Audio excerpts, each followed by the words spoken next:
तो हेलो दोस्तों, मेरा नाम है कुलदीप सिवा और आइए मैं आपको एक कहानी सुनाता हूँ। यह बात है दो दोस्त की जो शाम के समय जंगल में दबे पांव जा रहे थे। पत्तों की चरमराहट की आवाज़ आ रही थी। दोनों ने ट्रैवलिंग बैग पकड़े हुए थे। दोनों की उम्र लगभग 20 वर्ष की होगी। दोनों नौजवान थे और शाम होते होते वो एक नदी किनारे पहुँचे। नदी किनारे पहुँचने के बाद उसका एक दोस्त बोला। एक का नाम रुद्र था और एक का देव था। देव ने बोला, भाई ये रात को कैंपिंग करने के लिए बहुत अच्छी जगह है, यहीं पे हम अपना कैंप लगा लेते हैं। तब उसका दोस्त रुद्र बोला, ठीक है भाई, यहीं लगा लेते हैं। दोनों ने वहाँ अपना कैंप लगा लिया और आग जलाकर आग सेकने लगे। कुछ देर बाद देव बोला, भाई चल अब सो जाते हैं, हमें सुबह उठकर बहुत काम करना है। तब दोनों दोस्त कैंप में सो गए।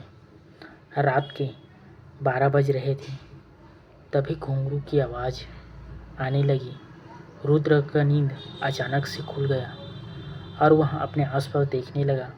तो अपने आसपास किसी ने देखकर वह देव को उठाने को सोचा, लेकिन देव गहरी नींद में खर्राटे बेचकर सो रहा था। इसलिए रुद्र देव को न उठाकर खुद कैंप से बाहर निकलकर नदी किनारे देखने चला गया।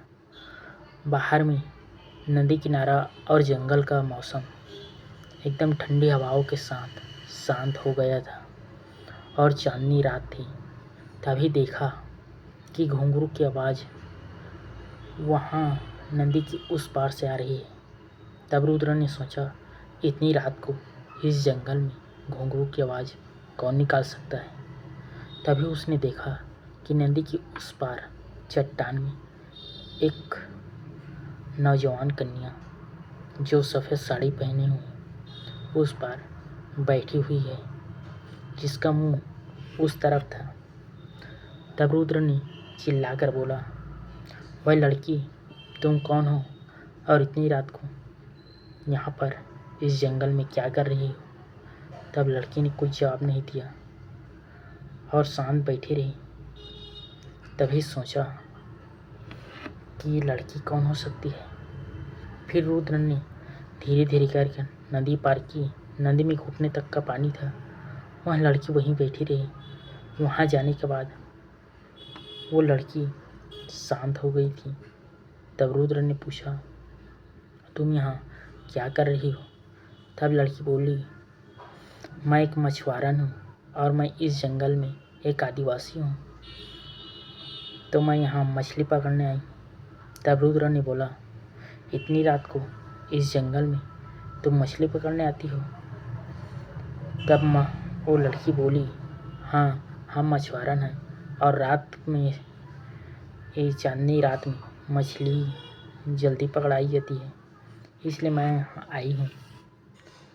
तब रुद्र अचंभा हो गया। वह लड़की बहुत खूबसूरत थी। उसके कोमल बदन थे, उसके काले घने बाल थे और वह उसे देखकर अचंभित हो गया था। तभी रुद्र बोला, मैं ये क्या कर रहा हूँ। ये एक मछुआरन लड़की है जो अपना काम कर रही है, मुझे कैंप में जाना चाहिए। तभी तेज़ बारिश होने लगी। उसका कपड़े पूरे तरीके से भीग गए और वहाँ कैंप में जाने के लिए वापस आने लगा। तभी लड़की बोली, पानी में मत जाओ, पानी बहुत गहरा है। तब लड़का बोला, नहीं नहीं, पानी तो घुटने भर का है, मैं तो अभी पार करके आया। तब लड़की बोली, मेरा विश्वास करो बाबू, पानी बहुत गहरा है, तुम डूब जाओगे। तब रुद्र ने उसका कहना नहीं माना और पानी में छलांग लगा दी। तब पानी बहुत गहरा होने के कारण वह डूबने लगा और डूबते डूबते वह अपने हाथ पैर मारने लगा। वह पूरी तरह से थक चुका था। थकने के बाद उसे लगा कि अब मैं नहीं बच पाऊँगा और वह ज़ोर ज़ोर से बचाओ बचाओ कर चिल्लाने लगा। और उसी के साथ वो लड़की बोली कि तुमने मेरा कहना नहीं माना और तुम्हें अपनी जान गंवानी पड़ेगी। तभी वह रुद्र नींद से जागा और अपने कैंप में सो रहा था। तब देव ने बोला, क्या हुआ रुद्र, तुम इतने बेचैन क्यों हो? तुमने कुछ बुरा सपना देखा है? तब रुद्र ने नींद से जागा और बोला, भाई मैंने बहुत बुरा सपना देखा है। और उसने अपने जो भी सपने में जो कहानी देखी थी उसे देव को बता दिया। लेकिन बात यह थी कि वह लड़का पूरी तरह पानी से भीग चुका था। उसके पैंट और कपड़े दोनों भीगे हुए थे और वह सपना देख रहा था। क्या वह सही में सपना देख रहा था या कोई हकीकत था जो उसे बताना चाहती थी? तब देव ने बताया, भाई मैं तुम्हें एक कहानी बताना भूल गया। ये जंगल में आए हैं, इसका ये जो नदी है इसमें एक शापित कहानी है जो मैंने तुझे नहीं बताया था। तो धन्यवाद। और आगे की कहानी जानना है तो मुझे लाइक सब्सक्राइब ज़रूर करें। हर हर महादेव।